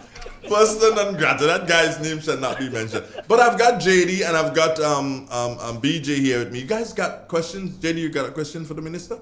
Yes, go ahead. On food security, Mr. Minister, you talked about it a while ago, and I think the way we are heading for in the future, we have to make sure that we provide food for our citizens. Yeah, he was saying that the way. Go ahead. Means that you heard. Yes, go ahead. Absolutely. Oh, you finished? And then the second question I have to say too, that I think there's a funding with GIZ involved. I called the ministry last week and nobody seemed to have a knowledge, a clue about it. Who are who doing the funding? Something to do with agriculture, I believe, funding. Yeah, well, there's a whole lot of nobody could give me some information on it. A matter of fact, they tell me call GIS to find out if it could give me some number for GIZ. Okay, Minister.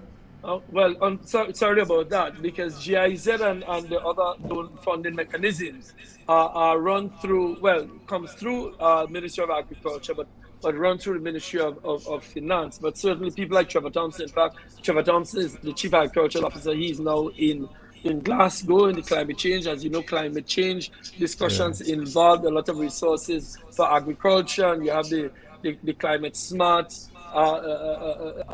processes and all of that through UNDP, climate smart agriculture. So there's a lot of funding mechanisms, and certainly calling the ministry. Trevor is back over the weekend. He's the one well capable of discussing the mechanisms with you, and we can talk after, and I'll give you his number. With respect to food security and feeding our citizens, yes, agriculture is about two things in Grenada. Livelihood, meaning people getting jobs, farmers getting incomes, workers working on the farms, but also feeding the nation. And while we can do a lot of production for export, so for example, you spoke about the leachage, we spoke about soursop production, that is bringing GDP bringing foreign exchange into the country, and it's increasing our GDP. The other side of it is producing food to eat, because we have to ensure that, because look at food prices, the prices we pay for importation. I mean, we spend $300 million a year on importing food. Two aspects of that we need to address. One, seeming to be a cultural change in our society with a preference for imported stuff. You cannot go to Ghanans or to Grenville on any day over the weekend and not see KFC lines as long as your eye could see it, because we have a penchant for imported stuff, and that is a cultural shift that is happening with the globalization of media, people seeing ads and all of that. You don't see ads for the local food. You don't see people making the local food look sexy, which is the second part of what I'm saying, that we need to encourage our people to eat what they grow and grow what they eat. Because, while we can develop the chain, the food chain, the supply chain, with food coming in from abroad, if we have enough food produced here and we know how to cook it and we know what is edible and what is not, because there are many products that can be done in all kinds of different ways. Things like bread nut, things like breadfruit, all of these things. In fact, somebody told me once I should encourage every farmer to plant 2 or 3 breadfruit trees on their land, despite whatever else they're producing. Because breadfruit can be the source of many things in our diet. You can make flour, you can fry it, you can boil it, you might be able to even stew it. I don't know. That's true. I saw the news of it, with stew breadfruit. I saw it. Yeah. Exactly. So, and then you have one that looks like a breadfruit. Why name is it bigger though? Something fruit. It's big in Jamaica. Jackfruit, for example. Yeah. Jackfruit. Yeah. You can do jackfruit in all kinds of ways. So I'm saying that is another thing we have to look at. It's going to take time, but we need to find ways to plant what we eat what we grow, but we also have to grow for export, because it's through the export that we get a foreign exchange, grow the GDP in order to buy the things that we need. Because the truth is, there are some things we need to import. We can't do everything. We can't produce salt fish and everything, although we can do fish in a certain way. There are certain things we need to import. Well, we can do saltfish. I apologize for that. Yes, we used to do it in Revolution. You and your guys did it back in 79. You and your guys did it, didn't you? So I apologize. I withdraw that one. We have a caller here for you. All right. We've got a caller here for you. Good morning, caller. Good morning to you, sir. Are you hearing him? Hello? Hold on, Clifford. Are you hearing him, Peter? Yeah, I'm hearing him. Yeah. Okay, go ahead, okay. please. Good morning Clifford. to the Minister of Agriculture, Mr. Peter David. and good morning to all the other gentlemen in the studio, and good morning to Grenada. Unfortunately, the minister have touched on some of the things I wanted was to ask him, but let me just see it as I have it. Position of this seminar. I'd like to have some idea on the position of the seminar that you had. What improvement you see in it, or what development came out of that. School gardening, abandoned estate lands, farm watch, and bocage and Douglaston in particular. Let me start from the bottom. From the bottom, bocage. But Clifford, if you ask him the question, then let him answer instead of you trying to answer it yourself. I'm not answering. I just give him a rundown of the questions, and now going into the details of them. What you want to ask about? Okay, go ahead. Okay. Right. I'm saying, first of all, in the bocage estate, the government is supposed to have a few acres of, over 100 acres of land there, the way you had this problem with the chicken farm and whatnot. I want to know if these lands have been returned to government and what is will be done.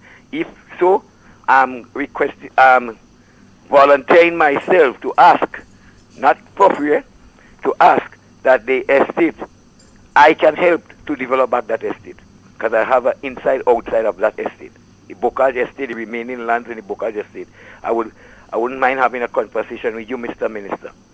In terms of the Douglaston, I would want you to do all your best. I know that you're aware of it. I give you some documents. I want you to do all in your best to see that rehabilitation of the Douglaston estate, which, as we discussed, have potential, a lot of potential. Other abandoned lands, I did hear you talk about some of the estate that government have put some interest already. There are one or two more I would like to see government put interest in. School gardens. I'm not satisfied that the school gardens are given a first-hand upgrading. So we have to spend more and do more on school gardening. So I will hope that you look into that. And the last is to give me a synopsis as to what happened, or what position you are after the seminars that you had. And as I said, I hold your request when you're ready, that we can sit and have a conversation concerning those the bocage and other things that we would like to speak about. Thanks, Clifford. Thank you. All right. Thank you. Thank you, Clifford. In fact, just last week I was looking at the document. I have it on my desk, particularly in relation to Douglaston. Well, as you know, and as we spoke about it, Douglaston is a private estate, and I have attempted. In fact, I did bring some persons who are interested in developing it to the table to discuss with the private entity some purchase and possibly developing, and unfortunately they were not able to come to terms because of, I guess, the negotiations broke down.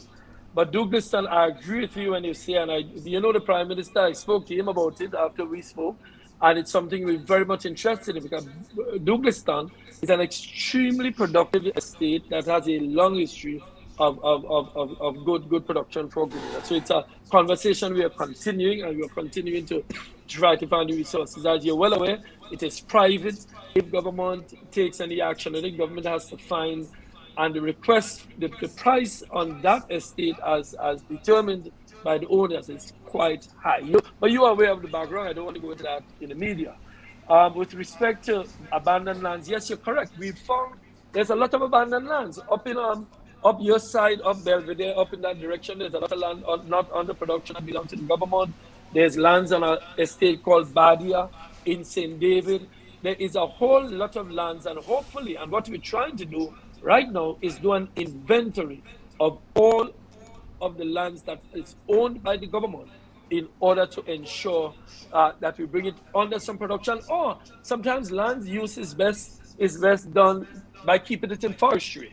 Remember, not all lands should be cultivated. Some lands forestry, and I think that is something that we don't pay attention to, that because of, particularly in terms of getting funding through climate mechanisms, dealing with watershed issues, to make sure that we keep our watershed well kept. As I indicated earlier, the management of the land is what we need to work out, but we need to determine where it's abandoned, what can be used, especially with land bank. But also, to encourage the private sector. I've had discussions with a gentleman, Leroy Nichols, who does land, lease lands down in the whole Vale area, in the south of the island. And he has bought some tractors. He's going to lease the lands. He's going to use the tractor to plow the lands for the farmers. And he's working with the Ministry of Agriculture in order to ensure that the agricultural lands that he has is brought under production. In fact, I'm seeing him later on this afternoon to talk about it. He imported 2 tractors or 2 pieces of machinery in order to help with the production. And he's offered to us. I said earlier, Clifford, that I'm working with the private sector. The Range Hotel out in St. David yesterday called me and said to me they have 2 pieces of equipment that can be used for plowing land and can be used for clearing roads. And we have many of these private entities. And I said this to the private sector. You have the machinery. Government cannot do everything. Give us the machinery over the weekend. The farmers will be willing to come out and help. So I spoke to Range yesterday. I've spoken to CCC. I've spoken to Hanover. I've spoken to local contractors, local developers. And Leroy himself has taken the step in the right direction. Not only is he leasing land, but he's working to help the farmers produce land. With respect to school gardens, I agree with you. We need to do more. And that brings us back to what Simons had said earlier. That we need to get the kids in the school loving agriculture, shoving their hands down in the mud, dirtying their clothes, dirtying their face. We call it dirtying, but it's not really dirtying. Just putting the mud of the getting soil. That's the word. That's the word. So that they get the passion. That passion. You know, most people who grew up in the farming sector, farmers, because they go around with their dad or their moms into the lands and they get part of it. We need to get more, but many of them are moving to St. George's and moving to the more urban areas, getting away. So their kids are not growing up with the love for the land that they had as a result of their farmers. So the schools where they are is where from daycare center to preschool to school. We should do that. Clifford, you're absolutely correct. With respect to the seminar that we had, well, much of what we spoke of, we haven't spoken about pre-deal lastly, but many of the things marketing board. In fact, we had a discussion last week with the Minister of Finance about marketing board again, because while they are making improvements, marketing board still remains an area of concern to farmers. And so many of the things, I can't go through all of them now, many of the things that we have in the seminar. In fact, we have a report from the seminar that we have, and we go through the items to make sure we are addressing what's done. With respect to pre-deal larceny, which was one of the major items. Last week, we met with the Commissioner of Police. In fact, myself, the PS, and the Commissioner met last week, Friday, I think it was, Friday morning, to discuss it, because you must be aware that pre-deal larceny is not a ministry responsibility fully. We have the responsibility to ensure it is done, but the police force is the entity that implements. In fact, at our level in the government, we have asked the government for some resources. We got it. We purchased a vehicle that, when it's in the process of being purchased, that is going to be dedicated to the administrative side. So it's going to be located in the ministry and go out every day with what you see how it is structured. The police have somebody in the ministry who is responsible for coordinating outside there between the ministry and the liaison, as it were, between the ministry and the police. We have urged the commissioner, I think he agrees with me, and I'll say this again with a bit of caution. I believe, and I'm being cautious when I say it, but I'll say it, I believe that the pre-deal larceny unit should be the premier unit of the Royal Grenada Police Force. Here's the basis of my argument, that pre-deal larceny is an economic crime.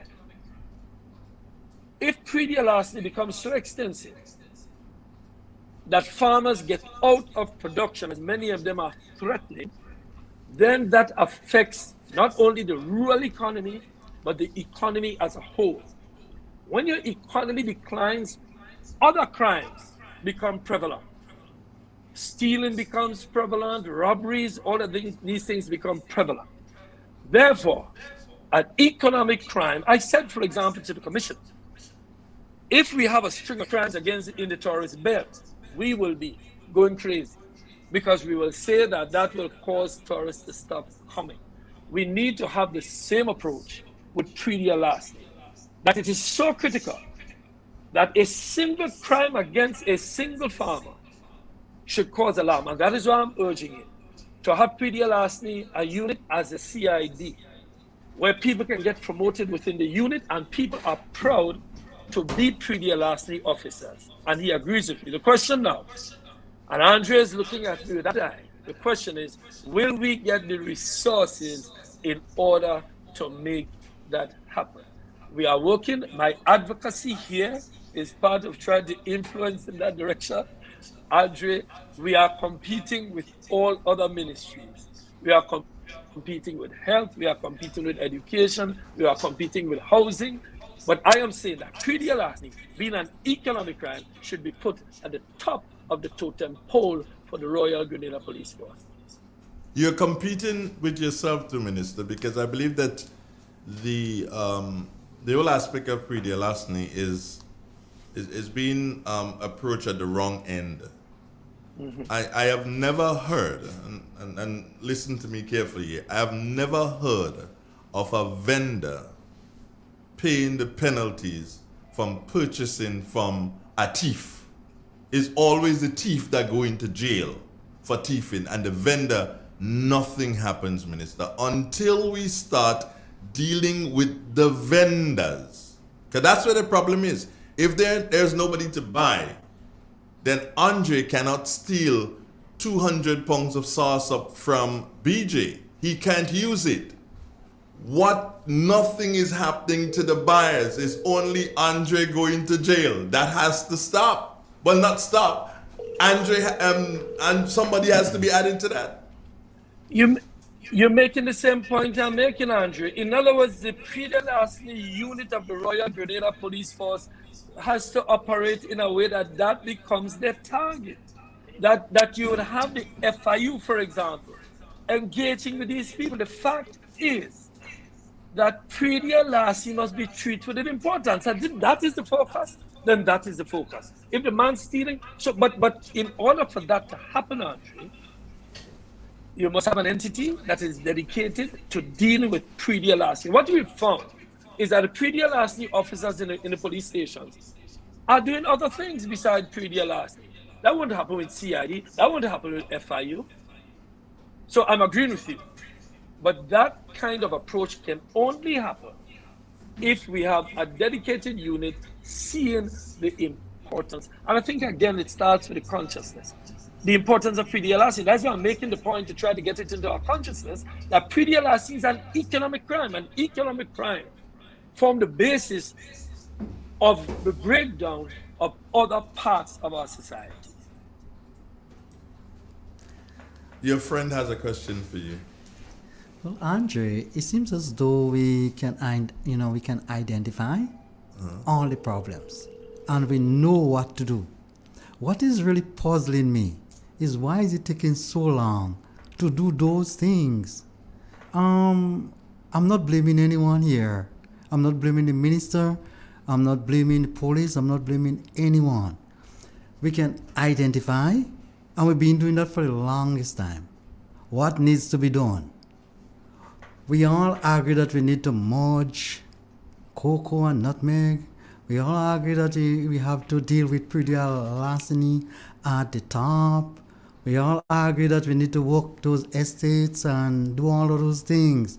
I want to know why is it taking so long to get those things done? Andre Grenada is 120 square miles, with 100,000 people, Everybody know everybody, So why is it taking so long to get those things done? DJ, when you talk to the commissioner, and he tells you about the resource constraints that they have, because everybody's making an argument to him that their own is the most important. So I empathize with the commissioner of police and their resource constraints.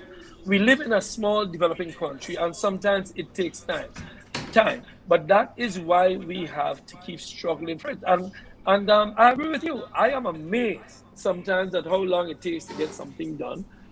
We have to increase efficiency. That is why I said last year is a year of organization, because again, I am convinced that if we are better organized and we have more efficiency, we get things done faster. I think, quite frankly, on the issue of pre-elasticity. A lot was done, a lot has been done. This is not as if nothing has been done, but I think Andre is correct. The approach may have been wrong. So we get to the crossroads, we struggle, and we get it going. DJ, I am never one to become Chief, we need pessimistic. to. No, I know, but I am never one to become pessimistic. Every step of our life, we struggle to get what is necessary. When we die, the other generation will come to it. I think agriculture is in a fight right now to be put right back up on the top of the totem pole. I think agriculture back, I was speaking to my friend Saboto Cesar the other day, and he was making a point. He said, Peter, Cesar is the Minister of Agriculture in St. Vincent. And he was making the point that years ago, within the Windward Islands, we had cooperation, we had Windban, we had WIBS. There was a lot we did together, both in agriculture and otherwise. That has gone away. We need to get back to doing that. So we are in the process of talking to Dominica, St. Vincent, and Lucia, Grenada, to see if there are things we can cooperate with. I believe that Grenada should become one of the centers that Grenada will have, a center for spices and a center for research, because we are moving in that direction. So DJ, yes, you're right. Things take time. But I think if we all speak with one voice, we will get our society, and this permeates, as I tell you, from top to bottom, to have more efficiency. And we struggle. I believe pre-elastic could be done to it. I know things take time. It's taking too long. True. We've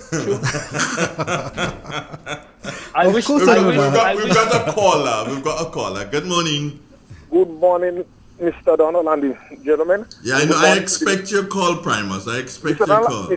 Good morning to the minister. Yeah. Mr. Donald, I've been calling for the past 15 minutes and I almost said that you want to do my credit. Yeah, I want to finish your credit.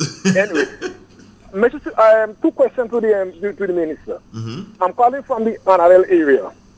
Are the minister in a position to say what is going on with the government reserve forest, NRL reserve forest? Because it's so sad to see that all this amount of resources were put into that project, and today it's abandoned. I'm talking about the government reserve forest, because there have been so much trees planted, fruit trees and other trees and so on, and right now it's become a pasture for animals. Secondly, Mr. Minister, I'm hoping to see that the days when the land bank or whatsoever would be in force, because it's sad. It's hard as it's sad to see as a short crop farmer. The best portion of land in my area, when you look at it, it is under what you would call a pasture, where you have animal rearing. I remember, Mr. Minister, that during the time when the government was saying that the land which are not used will be taxed, that land was developed because they wanted not them to pay the tax. But when you look at it right now, it's gone right back down. So I'm hoping that the ministry would do something to help the farmers. Even me, I'm interested in these lands, bring it under good cultivation of short crop planting and so on. Very, very, very sad to see those lands in my area looking like that. Thanks, Primus. Thank you. All right. Good. Thank you. With respect to Annandale Forest area, and I made a point earlier, sometimes we ignore the significance of the forest areas and the preservation of forest areas. And unfortunately, the Department of Forestry has not been paid sufficient attention to. In fact, it moved from agriculture to here to there. Now it's back, and we're speaking with them to upgrade. That is one of the focus of the Chief Agricultural Officer, Trevor Thompson, who is himself a man very concerned about land use. So I couldn't give you details. I will look into it and get back to Andrew, to you on that, with the reserve forest, what is happening with it. I have no knowledge of what the specifics are. But with respect to your question on land use and the use of the land in your area for pasturing rather than for short crops, again, that is where we have to really drill down on the land use and to have the Ministry of Agriculture. And Andrew, this brings me back to the point that you were making about machinery earlier. For example, each farmer can do the agronomy support and the research. The research and agronomy has to be done by the government. because each farmer can't afford that. The private sector won't do it because it's not an income generating thing. So we are upgrading our research, we're upgrading our agronomy, and we're upgrading our land use issues, because the Moroccans did a project on soil mapping. What soils are good for in here, this part, that part of Grenada. We now have to implement that soil mapping to ensure that farmers know. So, for example, my son, during COVID, he started to farm. So he gone on some land he has up in Baltazar, and he planted watermelon in that area for about a year. And each time he planted it, look, if he had the agronomical support before, he would have known don't plant watermelon there. But he planted watermelon over and over and wasted a hell of a lot of money and lost it. But if he had the support, then somebody would say to him, listen, you see that area? That area is not good for watermelon. It might be good for sweet potato or for corn or for peas. So yes, I think the caller is absolutely correct that we need to ensure that lands that are for short crops is used for short crops, for cocoa used for cocoa, and it has to do with climate. I remember one of the agronomists tell me some farmers in a mountainous part of the island tell her they're planting soursop. She said to them, do not plant the soursop there. They go ahead and plant soursop. And at the end of it, the soursop didn't get anything or some small product. So land use and soil mapping, not just used for agriculture, but within the ministry, saying to farmers, this is what you should plant here, is something that we have to upgrade. And again, that will be done through the research division of the ministry. Got another question from a caller here. Good morning. Yes, Mr. Minister. Just want to find out when could we meet or at your convenience. I think it's important that we have a sit-down discussion. I need to know who is the we, and you can meet me just. That's Clifford. That's Clifford. That's Clifford. Oh, that's Clifford. Oh, the real Clifford that came back. Yeah, it's Clifford. With his nice voice. 534-5120. Send me a WhatsApp. 534-5120. 534-5120. Yeah. Yeah. Okay, thank you. All right. They could come down sometime next week. Is fine. All right. Okay, Cliff. Thanks. Andre. Yes. You know, we're talking about land use and land policy. I heard this conversation since 1972, you know. Right. But you weren't here earlier when we said it went through carbon. You see, DJ, you were not here. Was he here earlier when we spoke about it? No, he wasn't. I was listening, Andre. I was listening on the radio. So no, I was listening on the radio. Oh, you were listening. So on the radio, heard Andre. No. So you're complaining after it passed, DJ? Oh God, give us a I'm saying that since in 1972, God know when, we're talking about certain things. 50 years ago. Of course, that time I was how much years? I was a few years old. And the man and them discussed the same thing. And today, 2021. 50 years. Man, I still talk about the same thing, Andre. And about today now, you know. BJ, anytime I go there. I thought you would tell me thank you for passing the land policy recently, and I would respond by saying, you're welcome.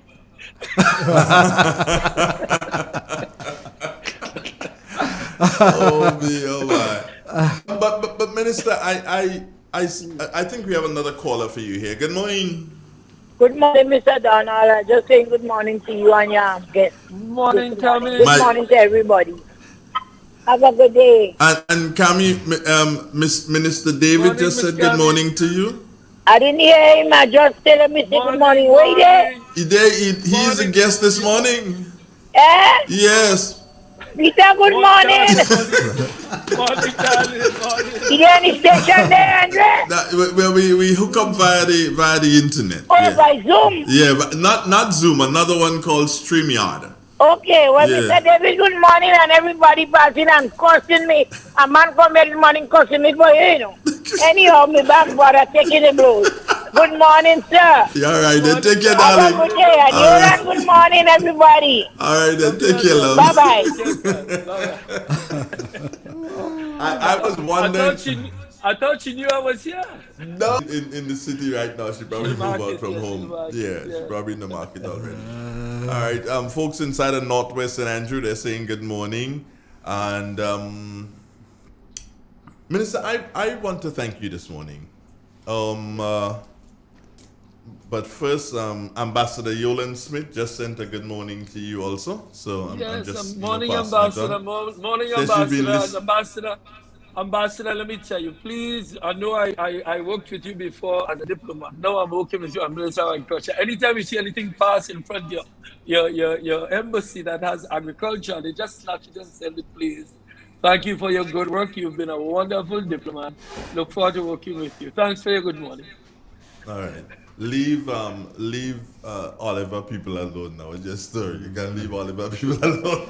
You want Oliver people to do your work? Behave yourself. Leave Oliver people alone. I know. Do you have any more questions, BJ? No, to tell Comrade Peter to continue doing, good job. And, we're behind him 100%.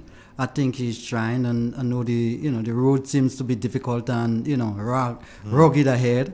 You have to keep tiring along. And, Minister, you're a true politician. I can tell by the way you speak today. And, we will support you. BJ, we go back. How long we go back? About 40 years. Mercy, Lord. Yeah, about 40 years from God, from God know when we're trying to change and turn around this country. Change the world, yeah. But and it seems as though, boy, you're gonna go in my grave and that not happening, No, but BJ, let me say this though, BJ. Let me say this to that statement. You see, change doesn't come sometimes. Sometimes it's happening before our eyes. You ever see somebody grow up? You don't really see them growing, but one day you see they're young, and next minute you see they're old, and you say, shit, where did the years go? I think we have done well in the country over the years. I think Grenada has developed. I think not as fast as we wanted, and maybe not necessarily as deep as we wanted. But one thing, our generation, BJ, I said to my friends recently, that we just have to keep plugging at it every day. There is no end to this struggle, because as we achieve one thing, another thing appears on the horizon for us. So all we have to do is, God's willing, every day we work hard at what we need to work hard on. Pray to God that we have the health and strength to get it done. Hope that the younger generation, the next generation, comes forward and takes the baton. We just have to take the baton as far along the track as we can. And thank God we're here still, BJ, working on this. And we've made progress, not fast enough, but certainly we're getting there. Yeah, we're getting there. BJ, tell him how much blues you get for him. Yeah, well, I give him blues every week. Tell Peter how much blues Honorable you get. David, I have been receiving a lot of licks for you.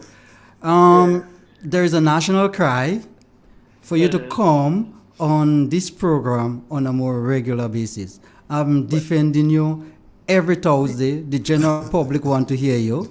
And but last week I sit down in my room, my small humble room that I'm sitting in now, and a friend of yours always called me and tell me, Andrew running him out on me on the radio, can't find me. I immediately get on the phone. I call Andrew, I say, Andrew, what you running your mouth? You know how to find me. He said, all right. He tried to shut me up, BJ, by quickly saying next week you could come, you kind of buy him up. So here I am, BJ. But Pedro, so much is happening. So much is happening. We really need to see you at least hear from you at least once every 2 months. Well, this is only 6 times for the year, Don't worry, we'll work out something. That's once every 2 months, DJ. Yes, once every 2 months, yes. Yeah. That could work. Yes. All right. That could work. Once every 2 months could work, Anyway, and we'll continue rolling stuff out. I have to go attend a launch. I think Mr. Bido at the Trade Center is launching a product this morning on larceny prevention. Yeah. He asked me to come see it and be part of it. So I'm heading down there in a little while. I think you need to. I visited his place and I saw it at work. Man, that thing is amazing. It is amazing. I saw it. I sat in his office upstairs and he was showing me up his lands way up in the mountains, really? where he had lands. Yeah, he was showing me lands and that thing. That thing is really, really good. Trust me.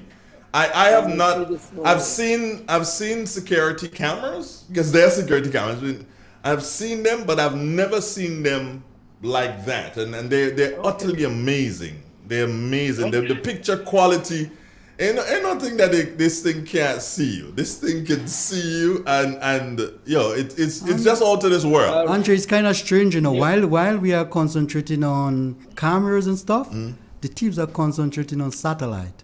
They always want. Yeah, but then we'll get it done. We'll get it done. Anyway, Minister, it was nice. It was nice meeting and chatting with you. Absolute pleasure. And I'll take on board your recommendation. We need to speak more, we need to do more, we need to say more, and we need to identify the things that we need to get out there. All right, I can't leave you to go without telling you something. I think it's some depot here. Minister David, you're doing well. Keep up the good work. Your detractors may say a lot about you, but the one thing they can't say, you take more than you give back to Grenada. Also, not much is said about the 4%, but thanks to the effort, it ending the flag. And I really think, Minister, not much was said about the 4%. Do you have anything you want to say on that? That's the I'm happy that we solved. As Minister of Labour. No, I'm happy that we solved it. I address all issues between the parties as a negotiator in the Ministry of Labour, knowing that there's a solution. I think what we need to do is come to the table in search of a solution. I am happy that the unions were able to make some adjustments to their claims. The government was able to make some adjustments to its claims. As I said to the unions and to the government in the negotiations, when I go to those negotiations, I go in my capacity as Minister of Labour and not a member of government as such. And I'm happy that we have been able to deal with that. And for all of the problems that we have in the coming year, we will always have negotiations. We will always have differences. We will always have challenges. Let's just come to it with an understanding that there is a solution. We must grasp the solution when we see it, make some compromises in the interest of Grenada, your members, the government, and everybody. So thanks, Andre, for having me this month. Always a pleasure. Always a pleasure. This is not work for me. This is like I went to have some fun this morning, doing what I like and doing it with a smile. It's always a pleasure. It's never. Why do you give me the tough questions? It's done in a spirit of finding solutions together. All right, how's Patrick? Patrick is all right, doing well. Had some challenges with COVID and the business and all that, but you know the family well. We are resilient. Our father gave us a kind of resilience and a temperament that gets us through these crises. You're part of the family. You know that. You grew up as part of the family. So I haven't seen Philip in probably a decade. Yeah, he has been traveling a bit. He's been out most. He's retired. He's more at home. His daughter is the same Dr. Karina David, who is in Indiana. So he spends a lot of time over there with her. So Karina. So he's out. But I'll tell him you asked about him. Paul is fine too, doing his trucking. Yeah, don't leave out Paul, because he will kill. He'll give me that kind of look and say, so he'll say to me, oh, so you didn't ask about me. Oh, you married a girl. Okay. Yeah, but he will look at me and say, he's a bowler. Okay, fine. Because he look at me and say, oh, you didn't ask about me, did you? Take care, comrades. Take care yourself. One love, yeah? Right, good. Yeah, bless, man. Thanks for accepting me in the industry. Take care, God bless. Have a great day. You too, Minister. Bye-bye now. It's real. It's 91.9, 91.5. You guys can't just walk out like that. We have to at least rap. At least. You guys can't just walk out like that. But it was really nice having the minister. Do you agree, BJ? Yeah, it's a good program. I mean, you have to understand that there are a lot of information outside there that the public should be aware of. And as usual, it's not disseminated. I keep wondering why. So much is going on in agriculture, and yet still people just not aware of it, And let's face it, Andre, the government is just there to facilitate. They are not the one to develop the agriculture sector. They have a role to play. It's the farmers to do so, the private sector. We live in a capitalistic country, and that's what happens under capitalism. The private people are the ones to actually do the work. We have a job to build a nation. What? Yeah, man. Man, sing a song right there, sir. Guys, thank you. Have a wonderful day now. I'm blessed, you All right, know. bye-bye. Yeah, good.